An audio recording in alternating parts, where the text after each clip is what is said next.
சேப்பங்கிழங்கு இந்த மாதிரி அரிசி மேலே சாதத்தோடு நம்ம வைக்கும்போது ஜஸ்ட்டு ஒரு 1/4 டம்ளர் தண்ணி தான் நான் விட்டுருக்கேன். முடிஞ்ச வரைக்கும் பெரிய கிழங்காக இருக்கிறதெல்லாம் உள்பக்கம் வச்சு வெளிப்பக்கத்தில் நம்ம சின்ன சின்ன கிழங்கெல்லாம் வச்சுக்கலாம். தண்ணி நிறைய வைக்க வேண்டாம். தண்ணி நிறைய வச்சா கிழங்கு ரொம்ப சாஃப்டாகிடும், நல்லா இருக்காது. இந்த மாதிரி பச்சை வந்த கிழங்கு கூட கம்மி தண்ணியே போதும். ட்ரை பண்ணலாம். ஒருவேளை நல்லா இல்லைன்னா தூக்கி போட்டுடலாம். இப்போ நான் எல்லாமே தான் போட்டிருக்கேன். அவ்வளோதான். இப்போ இதை மூடிட வேண்டியதுதான். ஓகே.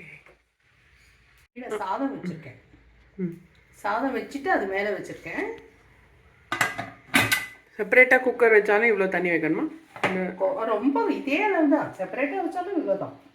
நிறைய வெள்ளம் வைக்க வேண்டாம். இப்போ குக்கர் நம்ம திறக்க போகிறோம். குக்கர் சவுண்ட் வந்து ரொம்ப நேரம் ஆயிடுத்து.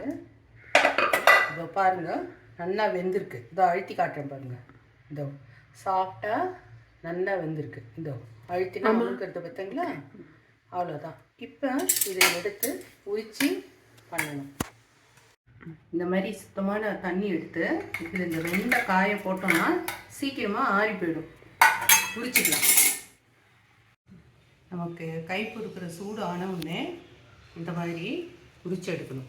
இந்த மாதிரி ஒரு கொஞ்சம் உரிச்சிட்டோம்னா இப்படி லைட்டாக ப்ரெஷர் கொடுத்தோன்னா வந்துடும். அப்பப்போ நீங்கள் பச்சை தண்ணி வச்சுட்டு கையை அதில் தண்ணியில் தொட்டு தொட்டு உரிச்சாக்கா கையில் ரொம்ப ஒட்டாது. இதோ இந்த கிழங்கு நான் சொன்னேன் பார்த்தீங்களா, ஓட்டை இருக்கிற கிழங்குன்னு. அதில் அது கலர் வித்தியாசம் இருக்குது பாருங்க. இதுக்கும் அதை தூக்கி போட்டுடணுமா? இது அல்ல, அந்த பார்ட்டை மட்டும் தூக்கி போட்டுருவேன். நான் கட் பண்ணுறச்ச தூக்கி போட்டுருவேன். இது எவ்வளோ ஈஸியாக பண்ண முடியும் பாருங்க. இப்போ சில கிழங்குல இந்த மாதிரி தோல் சீக்கிரம் உரிக்க வராது. அது வந்து சரியாக வேகலைன்னு இதோ பாருங்க எவ்வளோ ஈஸியாக உரிக்க வருது. இது இந்த மேல் பக்கம் இருக்கு இல்லையா, இந்த இடத்துல நம்ம லைட்டாக ஒரு கொஞ்சோண்டு கிள்ளிட்டு இப்படி அழுத்தினோன்னு வந்துடும். ஓகே. இப்போது உரிச்சாச்சு கிழங்கு. இந்த மாதிரி பெரிய கிழங்கா இருக்கிறத 3 பங்கா வெட்டிக்கலாம். சைஸ் ஏறக்குறைய எல்லாத்தையும் சேம் சைஸாக வெட்டணும், அவ்வளோதான். ஒரு பெரிய வித்தையெல்லாம் ஒன்றும் கிடையாது. இது வந்து ரோஸ்ட்டுக்கு. ஆமாம், ரோஸ்ட் பண்ண போகிறேன் நான். இதே குழம்புலெல்லாம் போடுற மாதிரி இருந்தால், குழம்புல பண்ணுற மாதிரி இருந்தாலும் இந்த மாதிரி சேம் சைஸாக இருக்குதுன்னு வச்சுக்கோங்க. நீங்கள் இதை இப்படியே முழுசாகவே போடலாம். சேப்பங்கிழங்கு காரக்குழம்பு பண்ணுற மாதிரி இருந்தால் இது இப்படியே இதே மாதிரி எல்லா கிழங்கும் இருந்ததுன்னா முழுசாகவே போட்டு பண்ணலாம். சின்ன சின்னதாக இருந்தால். ஆமாம். இந்த மாதிரி பெருசாக இருந்ததுன்னா நீங்கள் வந்து 4 பாகம் பண்ணணும் இதை. ஏன்னா இதுக்கு வந்து சர்க்கம்ஃபரன்ஸ் ஜாஸ்தியாக இருக்குல்ல, அப்போ தான் எல்லாமே ஈவனாக உங்களுக்கு ரோஸ்ட் ஆகும். ரெடி. இப்போ ரெடி ஆகிடுது, உரிச்சாச்சு. இப்போ போய் பண்ணலாம். ரோஸ்ட் பண்ண போகிறோம். இவ்வளோ காய்க்கு ஏறக்குறைய ஒரு 20 ml எண்ணெய் தேவைப்படும். நான் இன்றைக்கி நான்ஸ்டிக் தான் யூஸ் பண்ணுறேன். நார்மலாக வந்து இரும்பு பாண்ட்லி யூஸ் பண்ணுவேன். இந்த இரும்பு பாண்ட்லி தான் யூஸ் பண்ணுவேன். முடிஞ்ச வரைக்கும் இரும்பு கடாய் இருந்தால் எல்லோரும் இரும்பு பாண்ட்லியே யூஸ் பண்ணுவோம். இதானா சின்ன போர்ஷன் தான், சின்ன போர்ஷன் தான் பண்ண முடியும். எண்ணெய் காஞ்ச உடனே கடுகு, வேறு எதுவுமே தேவையில்லை. கொஞ்சோண்டு பெருங்காயம். ஏன்னா சேப்பங்கிழங்கு வாயு இல்லையா, கொஞ்சம் வாயு எடுக்கிறதுக்காக பொடி பெருங்காயம் இருந்தால் கொஞ்சம் போட்டுக்கோங்க. அவ்வளோதான். இப்போ கடுகு வெடித்த உடனே காய போட வேண்டியது. காஞ்ச மிளகாய் போட மாட்டேன். இல்லை, இது காஞ்ச மிளகாய் எல்லாம் வேணா பிடிச்சா டேஸ்ட்டு போட்டுக்கலாம். But it's not a must. நான் அவ்வளோவா போட்டதில்லை.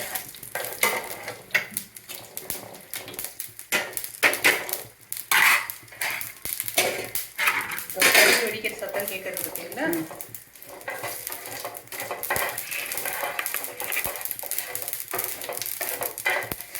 காயில் மஞ்சள் போட்டுட்டேன்.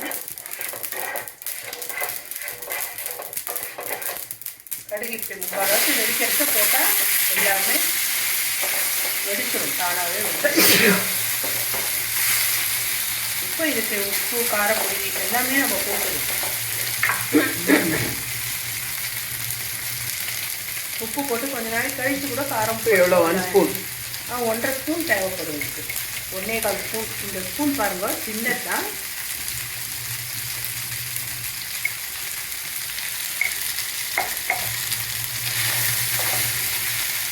நான் உப்பு மட்டும் இப்போ போடுறேன், ஏன்னா காரம் வந்து தொண்டையில் கமர்றது. அதனால் கொஞ்ச நாளைக்கு கழித்து இது கொஞ்சம் ஃப்ரை ஆனதுமே மிளகாய் போடுறேன். ஒரு 2-3 மினிட்ஸ் அவ்வளோதான்.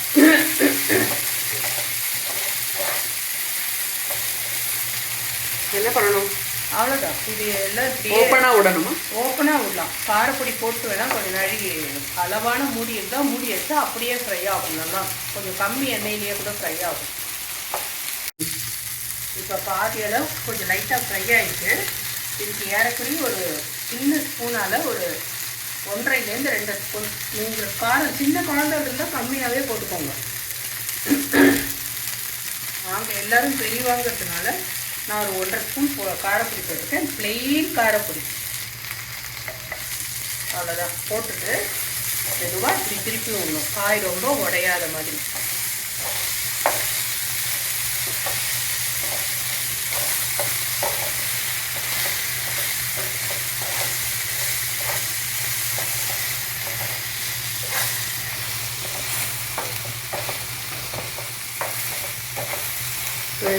திருப்பி ஓப்பனாக விடுறதா? இல்லை, நான் இப்போ மூடிடுவேன். ஏன்னா இதுலேருந்து கமரும், காரம் வந்து கமரும். அதனால் நான் மூடிடுவேன். மூடி வச்சாலும் நல்லா ஃப்ரை ஆகும். மூடி வச்சா ஆனால் கேஸ் ஸ்டவ்வை கொஞ்சம் சிம்மரில் வச்சிடணும். பெருசாக வச்சா ஒரு அடியில் தான் தீஞ்சு போயிடும். பட் இதில் நார்மலாக நான்ஸ்டிக்கில் தீயாது, இருந்தாலும் நல்லா யூனிஃபார்மாக கோட் ஆகிடும். ஆமாம், யூனிஃபார்மாக நம்ம இப்போ வந்து இதை இப்படி பரத்தியும் விடணும். ஒன்று மேலே ஒன்று இருக்கிற காயெல்லாம் கொஞ்சம் முடிஞ்ச வரைக்கும் சரி பண்ணி இந்த மாதிரி விட்டுடணும்.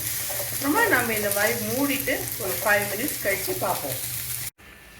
ஒரு 5 மினிட்ஸ் ஆகிட்டு இப்போ திறந்து பார்க்கலாம். Okay, super. பிரமாதமாக ஃப்ரை ஆகிருக்குது பாருங்க. நீங்கள் திருப்புங்கோ. நைஸ். ஓகே,